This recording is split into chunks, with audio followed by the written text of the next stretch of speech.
মানুষ বন্ধু তুমি হইলা না, জ্বালাই গেলাই আগুন নিবাই গেলা না, জ্বালাই গেলাই আগুন নিবাই গেলা না। প্রথম পিরিতি কালে দইরাই আমার গলে। কিরে বন্ধু তোর কি হয়েছে?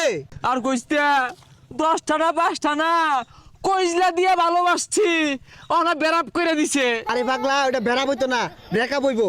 আমার তো এককালে হয়েছিল, কান্দুন লাগবো। তুই বুঝদি না ওই গেন্দিরে আমি দন দিয়ে ভালো মন দিয়ে ভালোবাসছিলাম। আরে তুই এটা কোনো ফেড়াই নিস না, এগুলা কিছুই না। আমার একদিন ব্রেকআপ হয়েছিল, আমি কি করছি জানস? বিড়ি সুরট 10-12 বান্ডিল একবারই খাই আসছি। আর ওই যে এটা আছে না পানি, 22 লিটার খাই আসছিলাম। আরে ওটা খালি কি হয় রে? আরে ওইটা খাইলে সব ভুলিয়া যাবি গা। এ হে, আমার ভিতরে যে গইডার আগুন জ্বলতাছে, এটা নিবো।